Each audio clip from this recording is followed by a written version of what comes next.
अस्सलाम वालेकुम स्टूडेंट्स। अब हम कर रहे हैं problem number 9 reconstruction. Companies reconstruction कर रहे हैं। Question number 9। पहले तो सलमान लिमिटेड कंपनी का नेम है, उसकी बैलेंस शीट गिवन है, इक्विटी है, शेयर होल्डर इक्विटी है, लायबिलिटीज है, एसेट्स है, फिक्स एसेट है, उसमें करंट एसेट्स है। अच्छा जी, क्या कह रहा है? The companies was authorised to issue 5,007.5% preference shares of ₹100 each and 10,000 ordinary shares of ₹100 each. During the past years, the companies sustained huge losses, and therefore a scheme of reconstruction is prepared and approved by the shareholders. A summary of the scheme is as follows. The preference shareholders forgo the areas of dividend of ₹75,000. जो dividend था वो accept नहीं किया। भाई dividend किधर है यहाँ पे? आपका सवाल में कहीं डिविडेंड गिवन नहीं है। अगर डिविडेंड होता, वैसे तो पेबल में होता है, लेकिन डिविडेंड नहीं, यानी देने वाला डिविडेंड भी आपने उसकी बात नहीं करी कि जो डिविडेंड देना था वो नहीं देंगे। अच्छा जी, तो इसका जिक्र नहीं होगा क्योंकि ऑलरेडी रिकॉर्ड में नहीं था। The 7.5% preference shares are to be converted into 5% preference shares. यानी 7.5% जो प्रेफरेंस शेयर्स थे किसमें कन्वर्ट कर दिए? 5% में। तो सिंपली जो प्रेफरेंस शेयर्स थे उसका अमाउंट था 5 लाख, डेबिट हो जाएगा 7.5% से और 5% से क्रेडिट हो जाएगा। ठीक है जी, आगे प्रेफरेंस शेयर्स की वैल्यू 7.5 वाले 5 लाख थे, अब 5% वाले 5 लाख हो जाएंगे। ठीक है ना भाई। दूसरी थर्ड पॉइंट कह रहा है ordinary every ordinary shareholders should surrender 50% of his holding to the company. यानी आधे शेयर दे दिए उन्होंने। कितने शेयर थे भाई? 8 लाख के शेयर थे और आधे शेयर दे दिए, यानी 4 लाख के शेयर दे दिए। ऑर्डिनरी शेयर कैपिटल 4 लाख से डेबिट, कैपिटल रिडक्शन 4 लाख से क्रेडिट हो जाएगा। ठीक है जी, अगले पॉइंट पे आते हैं हम। नंबर 4 है the debenture holders have agreed to forgo the outstanding interest and to accept 1,000 shares of ₹100 each in exchange of debenture, and the balance of ₹30,000 was paid in cash. तो भाई डिबेंचर होल्डर ने बोला interest accept नहीं करेंगे, तो interest कितना है? तो लिखा हुआ है, देखो भाई इंटरेस्ट है 13,000। इंटरेस्ट की एंट्री बनाते हैं पहले हम। Interest on debenture payable debit, capital reduction credit. और 1,30,000 के डिबेंचर पेबल थे, डेबिट हो गया 31 से, और 1,000 शेयर दी 100 के हिसाब से, वो क्रेडिट हो गया 1 लाख से, और कह रहा है बाकी 30,000 इन कैश दिया। ठीक है ना, मैं दिखा देता हूँ वैल्यू सारी। देखो भाई डिबेंचर पेबल 1,30,000 का था, और यहाँ कह रहा है 1,000 शेयर दिए 100 के हिसाब से और बाकी कैश दिया 30,000। पांचवें पॉइंट पे आते हैं। The surrendered ordinary shares are to be utilised as under to write off deficit. ठीक है, यानी डेफिसिट कहते हैं कंपनी अगर लॉस में जा रही हो तो उसका profit and loss account assets में आता है। तो कितने का डेफिसिट? देखिए profit and loss account deficit लिखा हुआ है 1,30,000। ठीक है जी, तो 1,30,000 का ये अमाउंट यहाँ पे हो जाएगा क्रेडिट प्रॉफिट एंड लॉस के नाम से। उसके बाद क्या next? To bring down the value of patent 75,000। तो पर पेटेंट्स थे कितने के जो कि अब 75,000 के हो गए? तो यहाँ लिखा हुआ है पेटेंट्स आपके पास है 1,15,000 के। 1,15,000 से कितने के हो गए कम हो गए? 75 के। ठीक है ना जी, माइनस करके लिख देंगे 1,15,000 माइनस 75 कितना आ जाएगा? 40,000 के आपके पेटेंट्स कम हो गए। उसके बाद क्या कह रहे हैं? इन्वेंट्री 1.5 लाख की हो गई। कितने की थी इन्वेंट्री ऊपर? तो मर्चेंडाइज इन्वेंट्री थी 2,14,000 की, कितने की हो गई? 1,50,000 की हो गई। तो 64,000 इन्वेंट्री कम हो गई आपकी। तो मर्चेंडाइज इन्वेंट्री क्या करेंगे? क्रेडिट करेंगे 64,000 से। उसके बाद to write off 10,000 from account receivable. Receivable से 10,000 रुपये कम कर दिए। कितने का था रिसीवेबल आपका? 1,20 का था, 10 से कम हो गया। ठीक है ना, रिसीवेबल 10,000 से कम हो जाएगा तो क्या हो जाएगा? क्रेडिट हो जाएगा रिसीवेबल 10,000 से। ठीक है जी, उसके बाद the balance of the surrendered share is to be utilised and written down the value of machinery. तो जो पैसा बचेगा उसे मशीनरी की वैल्यू आप कम कर देंगे। ठीक है ना, तो कैपिटल रिडक्शन का अमाउंट कितना बन रहा है? 4 लाख, और यहाँ बन रहा है 13,000। टोटल बना 4,13,000। इस 4,13,000 में से 10,000 रिसीवेबल के, 64 इन्वेंट्री के, 40 पेटेंट्स के, प्रॉफिट लॉस के 31,000 माइनस करें, मशीनरी की वैल्यू आ गई 169,000। ठीक है अच्छा जी, अगली यूनिट पे आते हैं। The remaining 1000 ordinary shares are issued against cash, ठीक है ना। तो कैश डेबिट और share capital credit 1000 multiply by 100 से, ठीक है नहीं 1 लाख से हो गया। उसके बाद कह रहा the cash is so receive is utilise in paying bank loan and the balance of debenture. तो बैलेंस ऑफ डिबेंचर की पेमेंट पहले ही कर चुके हैं, अब बैंक लोन की पेमेंट करेंगे। कितने का बैंक लोन है आपका? 20,000 का बैंक लोन है।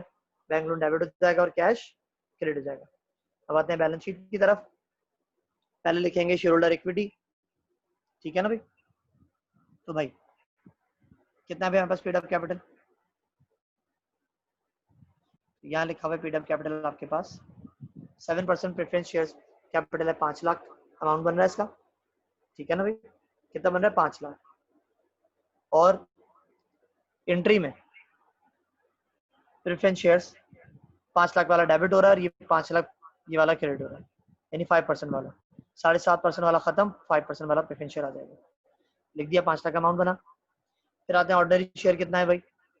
8 लाख ऑर्डिनरी शेयर है, ठीक है ना। ऑर्डिनरी शेयर कितना है हमारे पास? 8 लाख ऑर्डिनरी शेयर। तो भाई 8 लाख ऑर्डिनरी शेयर था। एंट्री में क्या हो रहा है शेयर के साथ? ऑर्डिनरी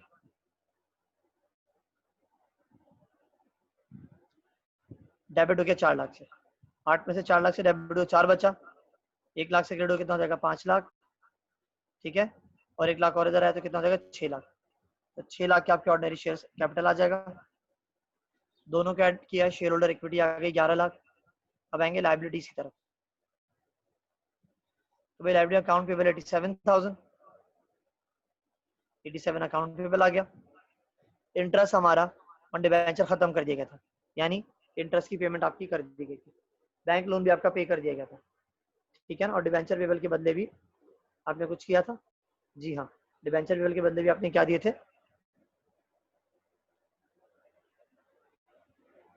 डिबेंचर पेबल के बदले हमने क्या किया था? एंट्री में देखते हैं।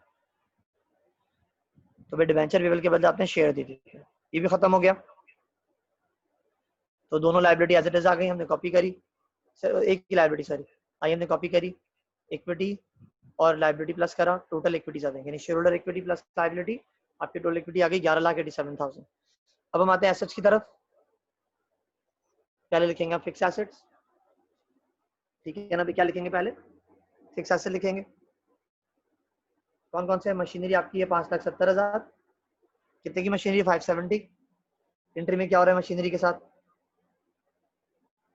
एंट्री मशीनरी आपकी कहीं नहीं आ रही, नहीं आ रही, बल्कि 169 से क्रेडिट हो रही है, माइनस कर देंगे 169,000। कितनी आ जाएगी मशीनरी? 4,01,000, ठीक है ना। ये आगे मशीनरी 4,01,000। फिर आते हैं बिल्डिंग की तरफ। 4 लाख की बिल्डिंग है, कोई चेंज नहीं आ रहा है, एज कॉपी जाएगी 4 लाख। उसके बाद फिक्स एसेट आ गया दोनों को प्लस करके 801,000। फिर आते हैं हम करंट एसेट्स पे। इन्वेंट्री कितनी? 2,14,000 की इन्वेंट्री थी। अब देखते हैं एंट्री में इन्वेंट्री कितने की आ रही है। मर्चेंडाइज इन्वेंट्री 64,000 से क्या हो रही है? क्रेडिट हो रही है, माइनस कर देंगे, ठीक है ना। 2,14,000 माइनस 64,000 कितना आ जाएगा? 150 की मर्चेंडाइज इन्वेंट्री हो जाएगी आपकी, ठीक है ना भाई। उसके बाद क्या आपके पास? नेक्स्ट अकाउंट रिसीवेबल 1,20,000, तो रिसीवेबल लिखा है 120, और यहाँ रिसीवेबल कितना आ रहा है आपके पास? 1,10,000। क्यों आ रहा है 110,000? 120 का आपका रिसीवेबल था, एंट्री में आपका रिसीवेबल क्या हो रहा है? क्रेडिट हो रहा है 10 से। 120 माइनस 10 कितना आ जाएगा? 110। तो रिसीवेबल आ गया आपके पास 110। उसके बाद फिर आते हैं कैश की तरफ। कैश कितना? 1,000, ठीक है ना भाई। और एंट्री में कैश कितना आ रहा है? एंट्री में कैश आ रहा है आपके पास 30 से क्रेडिट हो रहा है, 1 लाख से डेबिट हो रहा है और 20 से क्रेडिट हो रहा है। प्लस माइनस किया तो कैश की वैल्यू कितनी आ गई हमारे पास? 51,000। उसके बाद क्या प्रिलिमिनरी एक्सपेंस पेटेंट्स आपके पास 1,15,000 के पेटेंट्स थे। एंट्री में पेटेंट्स क्या हो रहे हैं? 1,15,000 में से आप जो है 40 माइनस करेंगे तो कितना आ जाएगा? 75 के पेटेंट्स आ जाएंगे। आ गया 75 के पेटेंट्स। उसके बाद फिर प्रॉफिट एंड लॉस है, ये नहीं आएगा न्यू कंपनी में। टोटल किया फिक्स एसेट 8,01,000 प्लस क्या करंट एसेट और पेटेंट्स 11,87,000 आ जाएगा टोटल एसेट टोटल इक्विटीज। ठीक है भाई, अब आते हैं अगले सवाल की तरफ। प्रॉब्लम नंबर 11 देखते हैं। कंपनी का नेम है फानी limited, obtain permission from court to do as under. ठीक है ना भाई, तो क्या कह रहा है इसमें, to reduce 1 lakh ordinary shares of ₹10 each to 1 lakh ordinary shares of ₹5 each, fully paid up. कह रहा है 1 लाख कंपनी के शेयर थे, ठीक है ना, 10 रुपए क्या, वो कितने को जाएंगे, 5 रुपए के जाएंगे। फिर कह रहा है टू राइट ऑफ गुडविल, यानी कंपनी गुडविल खत्म होगी 50,000 की, और लॉस 2.5 लाख का वो खत्म होगा। फिर कह रहा है to write off the plant assets of ₹750,000 to the extent of remaining balance, जो रिमेनिंग बैलेंस बचेगा उससे वो करेंगे प्लांट एसेट राइट ऑफ करेंगे। रिक्वायर्ड क्या, पहली entries in journal of the company बनाना है। दूसरा revise balance sheet assuming of that the company had no assets and equities other than reported above, यानी दोबारा से आपको बैलेंस शीट बनानी है। तो जब आपको डेटा गिवन है, इसकी हम रेगुलर बैलेंस शीट बनाते हैं। पहले क्या बनाते हैं, रेगुलर बैलेंस शीट, जो उसकी बन सकती है। जैसे डेटा आपके पास जो डेटा होगा उसको बैलेंस शीट में पुट अप करते हैं, सही है ना। तो पहले देखते हैं Fani limited reported balance sheet. Equity section हमारे पास क्या है, देखो इक्विटी में हमारे पास है ऑर्डिनरी शेयर कैपिटल कितना है, 1 लाख 10 रुपए के हिसाब से, ठीक है ना, जो कि बाद में सस्ता हो जाएगा, कितना बन जाएगा 10 लाख। तो भैया लिख दिया हमने ordinary share capital, 1 lakh share है, 10 के हिसाब से कितना बना, 10 लाख शेयर कैपिटल बना आपका। जो रिपोर्टेड बैलेंस शीट है मैं सिर्फ वो कॉपी कर रहा हूँ, ठीक है, चेंजेस अभी नहीं लिख रहा। तो कैपिटल मिला मुझे। अच्छा, उसके बाद सवाल में लिखा हुआ है कि जो डेटा गिवन है उसके अलावा कोई और से अदर देन नहीं है, तो मतलब सारी चीज इसी के दरमियान में होंगी जो भी कुछ होगा। फिर है गुडविल खत्म करी, 2.5 लाख का लॉस खत्म किया, तो इसका मतलब गुडविल भी यहाँ पे और लॉस भी है। तो भाई लॉस तो आ जाएगा आपका इक्विटी साइड पे 2.5 लाख, ठीक है ना, माइनस किया 750 की आपकी इक्विटी बनी, गुडविल लिखा आपने 50,000, सही है ना, किसके अंदर, एसेट्स के अंदर, ठीक है ना। रिपोर्टेड बैलेंस शीट आप डेटा कंप्लीट कर रहे हो फिलहाल, इक्विटी आपने लिखी हमने सर, ठीक, कितनी आ गई इक्विटी मेरे पास 7.5, तो आपको पता है एसेट भी कितना होगा, 7.5 लाख होगा, ठीक है ना। अब गुडविल कितनी आ चुकी है मेरे पास यहाँ पे 50,000, और यहाँ पे लिखा हुआ है प्लांट एसेट 7.5 लाख, ठीक है ना, यहाँ कॉपी किया मैंने प्लांट एसेट 7.5 लाख। अब प्रॉब्लम ये है कि यहाँ पे प्लांट एसेट्स तो है 7.5 लाख, लेकिन इन दोनों को मिला तो 8 लाख बन रहा है, और एसेट साइड जो मेरे पास है, इक्विटी साइड जो मेरे पास है 7.5 लाख है, एसेट ज्यादा है और इक्विटी कम है, सही है। एसेट्स कितना है 8 लाख, इक्विटी है 7.5 लाख। तो अब क्या करूंगा इसमें से मैं 7.5 में से, क्योंकि आपको पता है बोला जो रिपोर्टेड डेटा गिवन है इसके अलावा कोई और चीज नहीं है, प्लांट एसेट्स के ऊपर डेप्रिसिएशन लग सकता है, उसकी वैल्यू रिड्यूस हो सकती है। तो 50,000 का हमने अलाउंस फॉर डेप्रिसिएशन लिख दिया यहाँ पे, और माइनस से कितना बना 7 लाख, दोनों को ऐड करा कितना हुआ 750,000 हो गया, ठीक है जी। अब बनाते हैं एंट्रीज, इस डेटा के मुताबिक देखते हुए अब क्या बनाएंगे हम, एंट्री बना दें। ओके भाई, देखो पहली क्या, to reduce 1 lakh ordinary share of ₹10 each, कितना का हो रहा है, 5 का हो रहा है। तो ऑर्डिनरी शेयर कैपिटल लिखा मैंने 1 लाख यानी 10 लाख, और शेयर कैपिटल लिखा 1 लाख मल्टीप्लाई बाय 5 यानी कि 5 लाख, दोनों के डिफरेंस आ जाएगा कैपिटल रिडक्शन 5 लाख, ठीक है, ये होगी पहली साइड।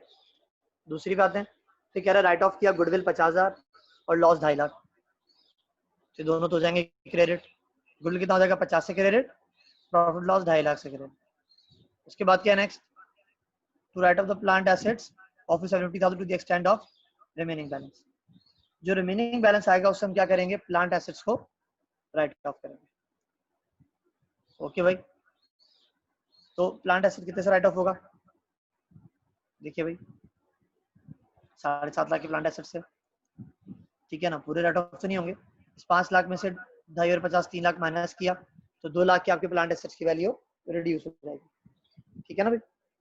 ओके, ये बन गई एंट्रीज। अब इनको डेटा देखते हुए हम बनाएंगे बैलेंस शीट।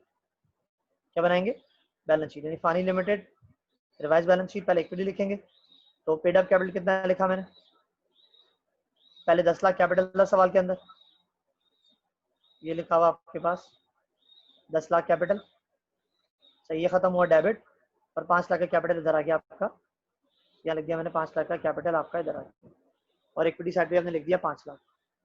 अब आते हैं एसेट्स पे, तो प्लांट एसेट्स कितने का था आपका वे प्लांट एसेट्स था आपका 7.5 लाख का, कितने से वैल्यू कम हो रही है इसकी, 2 लाख से कम हो रही है, कितने का आ जाएगा प्लांट एसेट्स 550, और डेप्रिसिएशन लिखा 50,000 माइनस किया 5 लाख, ठीक है। यहाँ कॉपी का टोटल एसेट्स आ गए, दोनों साइड आ गई बराबर। ओके बच्चों, कि जो रिपोर्टेड डेटा था जो हमने बनाया था निकाला था, और उसमें से प्लस माइनस करके ये वाली बैलेंस शीट बन रही है, सही है ना। ठीक है, ये अब दोबारा वैल्यू बता रहा हूँ। ऑर्डिनरी शेयर कैपिटल 10 लाख का था ऊपर, यहाँ देख सकते हैं आप, मेरा देखो 10 लाख का, ठीक है। 10 लाख का डेबिट हो गया, खत्म हो गया, 5 लाख का नया कैपिटल आया जिसको हमने यहाँ कॉपी किया, ठीक है। और क्या था सवाल के अंदर, प्रॉफिट एंड लॉस था, लॉस 2.5 लाख था, लॉस यहाँ खत्म हो चुका 2.5 लाख से, तो जीरो हो गया, ये नहीं आने वाला, सिर्फ 5 लाख इक्विटी साइड है। एसेट पे आते हैं, गुडविल थी 50, ये भी खत्म हो गई। प्लांट है 7.5 लाख था, 2 लाख से कम हुआ, 550 आ जाएगा, और आपका डेप्रिसिएशन 50,000 है, माइनस किया 5 लाख बना, ये लिख दिया जाए, दोनों साइड बराबर है। ओके बच्चों, सर यासिर को इजाजत दीजिए, अल्लाह हाफिज।